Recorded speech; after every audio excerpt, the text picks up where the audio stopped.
morning, everyone. Thank you for being here so early to listen to me talk about Microsoft Office of all things. There's a lot to get through, and I hope that you learn a lot. But even if you don't, at the very least, I do hope that your budget application for coming to DEF CON was helped by being able to say that you took part in Microsoft Office training. That is a little bit of a joke, but at the same time, there's a lot of truth to that, because this talk is effectively about how we as attackers can be better at using Microsoft Office, how there's a lot of legitimate functionality to extend what Office can do, including execute arbitrary code, and that's something as attackers which we can abuse for purposes such as maintaining persistence on compromised workstations. So, in terms of the motivations for doing this research, the first one was that Microsoft Office is so ingrained in the workflows of a typical business user that if you compromise a random workstation, you're almost certainly going to come across Microsoft Office. That means if you have persistence techniques that use Microsoft Office, they're going to have a very wide application. Another thing was I wanted to follow on some research that was popularized in the past couple of years, in part by a colleague of mine at MWR Costas, but also around the same time by Matt Nelson, and that was on the topic of Office templates. So if anyone isn't familiar with this, essentially all documents that you create with Microsoft Office maintain a reference back to their original template, and if you put a macro in that original template, when you open up a document, that reference will actually get followed, and that payload, that macro, will get executed. Now, these templates are stored in trusted locations. What this means is they're trusted to be exempt from normal macro policy. So even if you disable macros without notification, documents that exist in these folders, such as the templates, the VBA, the macros, will still get executed. Now, when looking at these, some of them are very clearly marked as being for the purposes of templates, but others are being marked as for startup, and that got me wondering, what's the difference between the two? What does Microsoft want us storing here, and how can we potentially use that? So one of the things which I came across was Word WLL files, and it turns out that these are basically just DLLs which export particular functions which can be used to extend what Word can do. Now, if you look online for how to create a WLL file, what do these functions need to be called? Do they have to be implemented in a specific way? You won't actually find a huge amount of information, and it turns out that one potential answer for this is that they were actually developed for Office 97, but despite this, they're still supported in modern Office versions. So in terms of, for what we need to do, what are these functions that we need to export? It actually doesn't really matter. What you can just do is create a DLL, stick your payload in the DLL main function. You don't actually need to export anything. All you need to do is rename the file extension from a DLL to a WLL, so one letter change, drop that in the startup location for Microsoft Word, and Word will actually arbitrarily load that DLL for you, and you can get code execution that way. One interesting thing about the way that Microsoft Word treats WLL files is that it doesn't actually list them as active add-ins, which is something that those involved in defense should be aware of. I think this potentially could just be because the correct functions aren't being exported in order for it to identify it, but regardless, it works for the offensive purposes. Excel also has an add-in, XLL. This is considerably more updated. The software development kits were released in 2007, so only 10 years ago. You do have to export the right functions in an XLL add-in. There's one specific function that you have to export called XL Auto Open, and when Excel starts up, it will check the startup location for any files in there. It will see if it's exporting this function, and then it will call that, so we can get arbitrary code execution through this way as well. A couple of curious things about the way that Excel treats XLL add-ins. The first is that Excel doesn't seem particularly concerned about file extensions for anything in the startup location, so you don't even need to rename your DLL to an XLL. You can call it a .txt file, or if you want, you can have no extension at all. Excel seems to just fingerprint all the files, see if it understands them, and then will load them anyway. Another thing is there is this particular registry key which you can see there, and then it has a particular property which you can create called open. So the value is open, and you can have multiple of these, open and then an integer. And then the value of this, if you specify the /r switch, and then the absolute path of a XLL add-in, you can actually load XLL add-ins from outside the started trusted location, and that doesn't give any warning prompts to users. So just a quick demonstration of this. So if we open up Excel, we can see that nothing gets executed, and if we go into the options, go into the trust center, and look at the trusted location. So we can see for the user startup location, so this is for our user, this doesn't require any administrative rights, it's in the roaming profile, which is good for persistence in transient environments, Microsoft, Excel, Excel Start. So we've got this txt file on the desktop, and if we check that with dependency walker, we can see that it's actually a DLL file because it's exporting a function called XL auto open. See that there? So all we need to do is copy this into the startup location. So if we go into app data, which takes us into the roaming profile, and then Microsoft, Excel, Excel Start, copy that in. Excel should load this DLL, which in this case just spawns calc.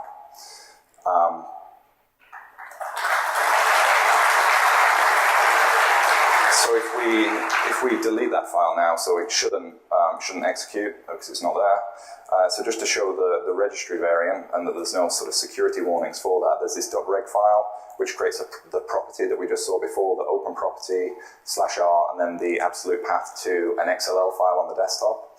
One thing that I forgot to mention was that if you're doing the registry method, file extensions do matter, so it needs to be XLL or DLL, but there we have the registry key being created, and then again when it opens it executes. So it's possible to create VBA add-ins as well. So VBA, of course, is the language of macros. The way that you create them is pretty much the same as the way that you create a macro document. You open Excel, you open the VBA editor, you stick your macro in. The difference comes when you go to save it. If you drop down the list of supported file types, somewhere near the bottom, but not quite, there's actually something called Excel add-in, which has an XLA or XLAN file extension. And if you basically save it as this format, which is just an Excel document without any associated spreadsheets, and drop it in the startup location for Excel, that will get executed when Excel opens in the same way that we've just seen. PowerPoint has the same sort of thing. Different file extension, same way of creating. One difference is that you do need to indicate to PowerPoint through a registry edit that it needs to load it. So you create a particular key, and that has a couple of properties, such as auto load. You set that to the value of 1, which means load at startup, and then you give it the path, which is just the file name. And then PowerPoint will know itself to check in the startup location for a file of that name. Now, all of the add-ins that I've talked about so far involve basically dropping something into the startup location. Another form of add-in, which is sort of slightly different in terms of the way that you deploy it, are those add-ins which are based on COM. So for anyone that isn't familiar with COM, Component Object Model, this was a technology developed in the early 90s by Microsoft. And basically, it's to create a sort of a binary interface standard, so you can create reusable software components which can be interacted with in a language-independent way. I guess the non-Wikipedia definition is you create something, and as long as you know how to interface with it, you don't really need to know how the innards are implemented. So these are used all over Windows. Modern Windows operating systems are still very reliant on COM. These COM objects, and you can use these COM objects as add-ins for Office programs.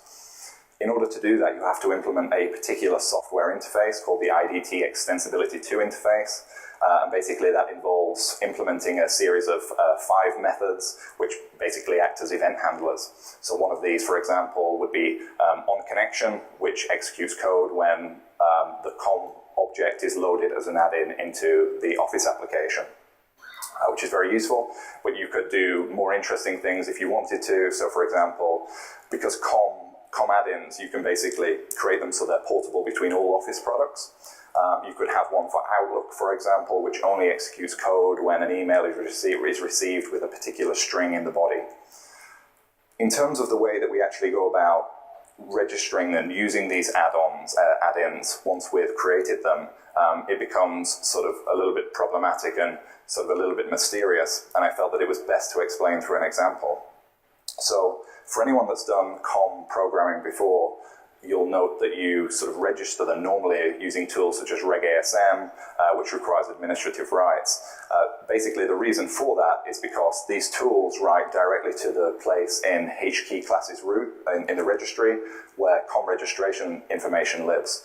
But this information is just derived from other information from part of HKey current user and HKey local machine, which actually gets synchronized when you log out.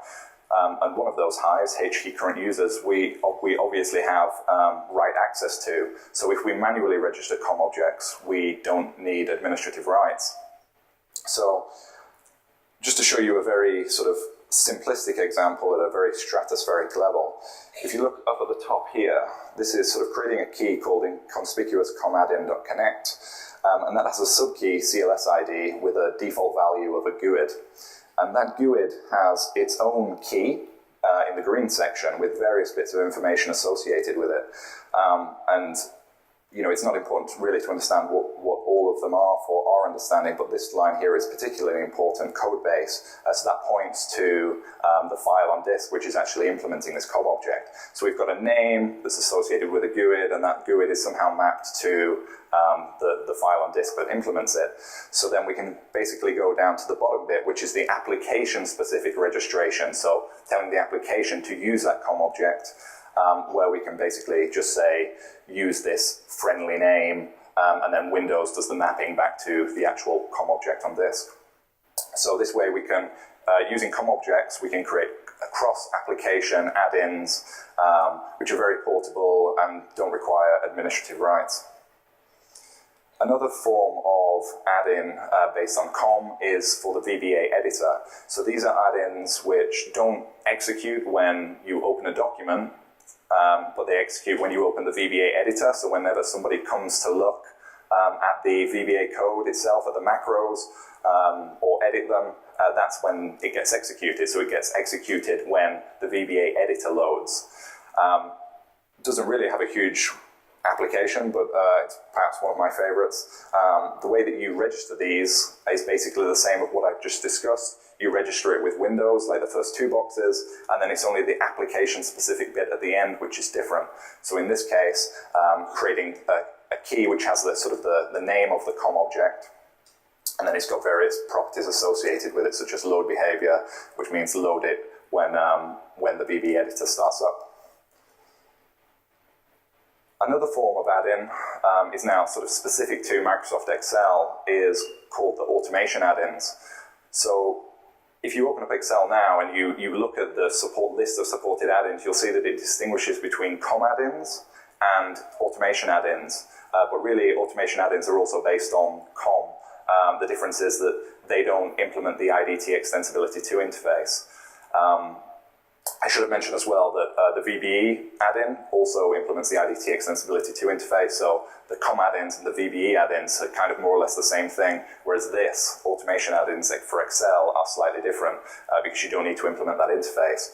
Basically, you just define public functions in the COM object, and those public functions become user-defined functions within Excel. So you could have a formulae, for example, which is equals calc, and it spawns calc, or injects shellcode into the memory of another process, or whatever you want it to do. Again, registration is exactly the same in terms of what you do for Windows. The difference is when it comes to the application-specific bit, and again, we see a reappearance of the open registry key property, only this time we're using the /a switch, and then we're giving the name of the COM object. And then Windows sorts everything else out for us.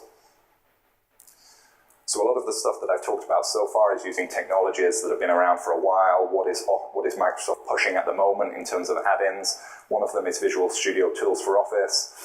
This, despite the name, is not something which is specifically for developers. It's just, I guess, you create the templates in Visual Studio. It's a bit of a strange name. Basically, this is a cross-application add-in, which is supposed to be a replacement for COM add-ins. There's a few differences, but I guess the main one is that the It sort of simplifies the IDT Extensibility 2 interface, so instead of having to implement 5 methods, you only have to implement 2. But there's problems with using it for offensive purposes, namely that you need a specific runtime, a special runtime in order to use these add-ins, and also they're quite noisy when you install them. The thing which Microsoft seems to be really pushing at the moment is web add-ins, and these are really quite interesting because they're based on HTML and JavaScript, and they can be not just cross-application, but they can be cross-platform. So you can have add-ins that work not just on Windows, but you can have it for Macs or mobile devices. I haven't really looked at this, and it's certainly an interesting research project if anybody wants to look at it. But very briefly looking at the API documentation, there doesn't seem to be any immediately obvious way of executing operating system commands, or indeed anything sort of more interesting than that, such as interacting with operating system APIs.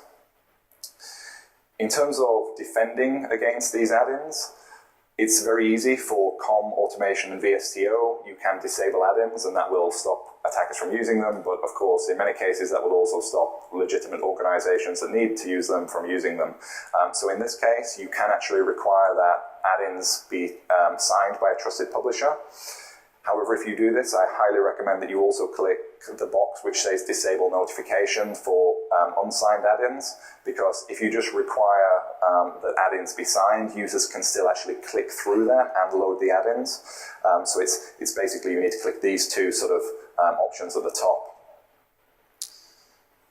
Despite the name of WLL, XLL, and VBA add-ins, disabling add-ins doesn't actually work for these, so they still execute for some reason. So you have to take a different approach in terms of prevention and detection.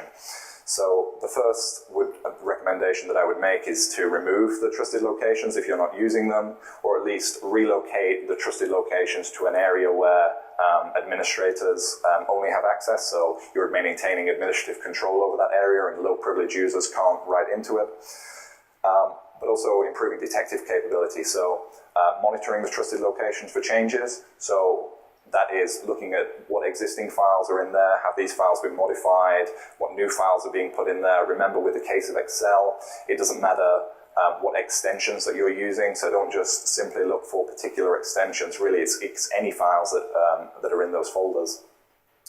I've mentioned various registry keys during the course of this talk. Monitoring these locations, in particular the registry key property open, that's a big one, and it's used quite widely. And then basic EDR stuff, looking at process relationships and so on.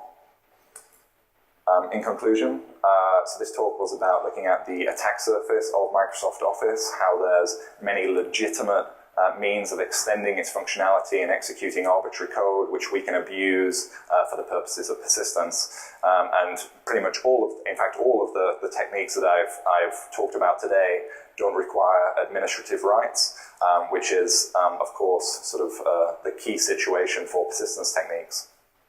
My Twitter account is @William_knows. If you want to follow me, please do. I will look at posting the slides online in the coming days or weeks. Thank you very much.